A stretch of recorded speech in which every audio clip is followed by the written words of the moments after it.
Jonesy and Amanda. Jam Nation. It's my favourite. It's Courtney Act. Hi. How are you? Oh, I'm very well. How are you going? I'm good. I'm excited to be here because it's Mardi Gras. I thought it was because of the NRL in Las Vegas. It's big. What does that stand for? The what and the who and the why. You know exactly. National Rainbow Lovers. That's it. That's what that stands for. No, I'm familiar with the NRL. I've made love to a few of their players in the professional league. Yeah. No. I have. And so when you watch the game, you go, yep. Oh, yeah, I Yep. remember him. Yep. Yeah. It's not that frequent. It's not like the whole football team went through me or anything. This is bombshell material. It Can kind you? of I don't is. want you to say anyone because I absolutely wouldn't. And you know what else? They don't. There's more than one. Yeah. And they don't want me to tell them who the other one is because they want to know that their anonymity is safe with me. And it is. Boys, come out wherever you are to Auntie Courtney. You are revolting. Secrets are safe with you. Yeah, exactly. That's why my hair's so big. It's full of secrets. It's its own Mardi Gras. Speaking of which, you are hosting that this weekend.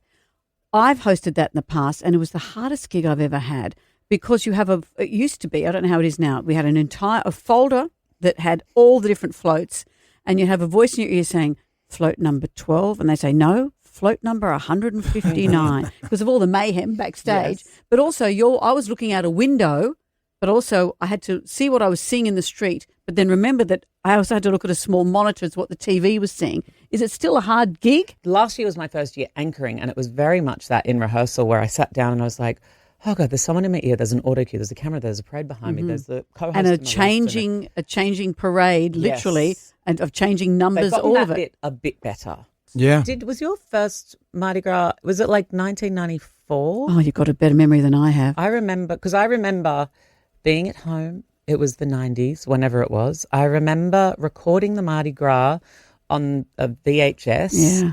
And I remember my bedroom was downstairs and Mum and Dad were upstairs. And I wasn't out. I didn't really even know what gay meant because it had just been used as like a negative slur in the schoolyard. And I thought, oh, that doesn't sound not like me. And then I remember people talking about the Mardi Gras and I would record it and I'd put it on the VHS and I'd stand there by the door with my finger on the play button or the stop button to change the channel in case somebody came down. And I remember watching you and Bob Down and Julie McCrossin and everybody on the telly and just seeing a whole bunch of people having a great time. Yeah. And men in particular just expressing themselves. There was a freedom because in Australia, I mean, even today, but certainly in the 90s, there was such a I guess, pardon the pun, a closeted feeling to men, all men, straight men, just like, yep, g'day, where you going? Yep. And then I didn't feel like that. And then watching the Mardi Gras, I was like, oh, look at all of those people just looking free and having fun and not worried about dancing to Kylie Minogue or looking over their shoulder, worried about somebody who is going to bully them or make fun of them. And so I think that's why Mardi Gras is still so important. And it's Cold Chisel's Saturday Night song. The film clip is filmed at Mardi Gras. Yeah. And so you look at in 1984, Cold Chisel's probably the manliest band in the history of manly bands. Yeah.